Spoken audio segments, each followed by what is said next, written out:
Duchess of Sussex in her first ever podcast interview. I just threw up a little in my mouth. Why is she showing up on hour-and-a-half-long podcasts? Who's got time for that? His heart is even more beautiful. I mean, oh, but his heart is even more beautiful. This is so forced. And being a mom and a wife and a friend. Oh, yeah. Those are all jobs. I mean, I love being that busy, but I do think it's really interesting when people have no sense of what goes into the thing. Yeah. But she is a malignant narcissist who cannot get enough of herself while she simultaneously plays the victim. Are you in love now more than ever? Are you in love? How happy and beautiful is your husband? He's so beautiful. Hearing Meghan talk about Harry and how much of a fox he is. He's also a fox, if you haven't noticed. My husband's very, very handsome. I mean, have you ever heard somebody have to try so hard to be like, put it out there? I'm not buying it. There's nothing I like about her. Well, she never stops whining. My castle's too small. Yeah. The queen is mean to me. They won't let me call myself Her Royal Highness anymore, but I'm going to put it all over my stationery and on the gifts that I give to my friends. She's stuck because she was an actress who became a real princess, who wants to be an actress again, but has to continue to pretend to be a real princess. Meghan Markle revealed a rare, candid moment, though some continue to question its authenticity. I love that your eyes are sparkling right now. Oh. Oh my God. Dan, I threw up in my mouth. Yes. While the Duchess of Sussex offered a window into her personal life, critics were quick to question whether it showed genuine vulnerability or simply another strategic PR maneuver. Man, it's really hard to watch her. Well, get ready because we got a lot more to go through. And this is really grueling to get through. Yeah. So I did episodes 1, episode 2, and episode 8. In her debut podcast appearance on the Jamie Kern-Lima show, Meghan opened up about the raw realities of motherhood and life under constant public scrutiny. It was anything but a superficial conversation. Her vulnerability caught many by surprise. Still, as expected, skepticism lingers. I somehow stumbled across a Netflix commercial for the Meghan Markle show. The American actress who became a duchess, who tried to destroy the royal family, which then booted them out of England. How bad that trailer, that seems like the worst show that I've ever heard of. Meghan shared a heartfelt nightly ritual, writing emails to her children, Archie and Lilibet, to capture meaningful moments and memories she hopes they'll cherish one day. It's her way of documenting their childhood as it unfolds, yet some question whether this intimate detail is a sincere expression or a deliberately curated element of her public image. All the young women in particular who work for her quit in tears. She so wore them down and was so nasty. Then when she started her own company, similar reports coming out from Montecito about how no one can work for her. She's a nightmare behind the scenes. As Meghan read an emotional letter from her children, her voice trembled, revealing the depth of her feelings. It was a deeply personal moment. She spoke candidly about the challenges of motherhood, the pressure to meet expectations, and the emotional toll it takes. Yet, the online response wasn't entirely sympathetic. Some viewers accused her of orchestrating the moment, questioning her authenticity, and suggesting it was crafted to sway public opinion. Meghan Markle is now accused of breaking the agreement with the late queen after podcast revelation. There are times we get together and I'm like, I just want to have DoorDash come in. And you're like, let's make some. And I'm like, no, I don't want to cook again, Meghan. My God, take a break.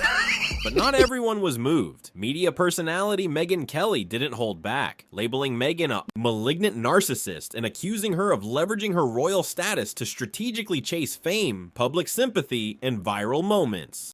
Did you notice that at the end of every episode, it says, like, the starring Meghan, Duchess of Sussex? Yes. What's the title of her show? Love Meghan. For what? To watch? Who wants to watch Meghan Markle bake a pie? I'm going to make Meghan a charcuterie tray, which I just learned that word a few years ago. Charcuterie tray for Meghan Markle. My God. It's just a board with food on it that then goes bad. That's not a skill. Go cook it. Don't just buy a bunch of stuff and put it on a board pretty. That's not a skill.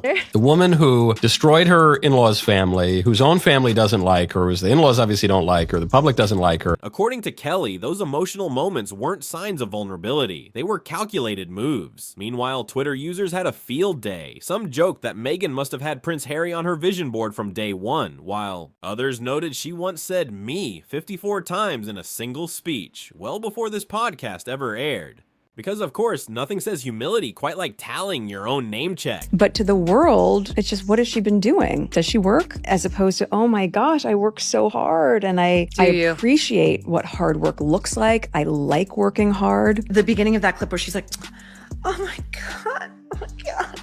Oh, you know, oh, it's like, it's so inauthentic. Then, The View joined the conversation, mocking Megyn for a particularly eyebrow-raising moment, signing a jar of homemade jam as Her Royal Highness, the Duchess of Sussex. And she also is pretending like she's crying. We zoomed in just to see. There isn't a tear in sight, Dan. Look at this. I invite the viewers to take a close-up look at this.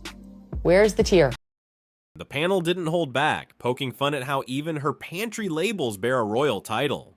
Co-host Alyssa Farah Griffin didn't hold back either, calling the jam signing moment cringe, especially for what was intended as a personal gift for friends. Meanwhile, Whoopi Goldberg couldn't hide her exasperation, quipping, "Wake me up when you're done." Prove that you're enough. You have to prove that you're pretty enough. You have to prove that you're smart enough. You prove that you're a good wife or a good friend. Or Meghan Markle sitting here talking about, like, yeah, I gotta prove that I'm pretty. And while she's a pretty woman sitting across from a bratwurst? Yes! As if the real drama wasn't about the jam itself, but Meghan's apparent need to highlight her title.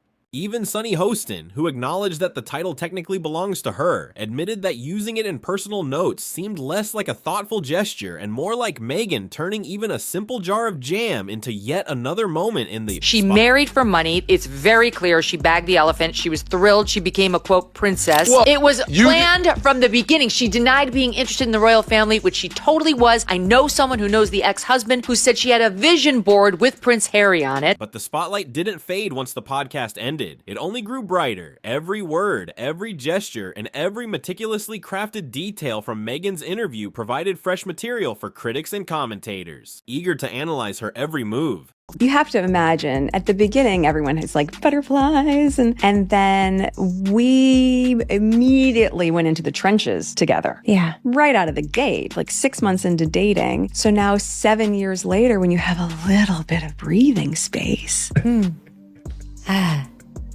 Yes. Oh my God, there's something wrong with her. Critics across the UK didn't hold back, dismissing the show as little more than a self-indulgent rant, with each episode serving as Meghan's personal platform to celebrate herself. The Daily Telegraph didn't hold back either, calling the series queasy and exhausting, arguing that Meghan's ego completely overshadowed her stories and recipes. Forget the anecdotes, they said. The real focus was Meghan's own reflection.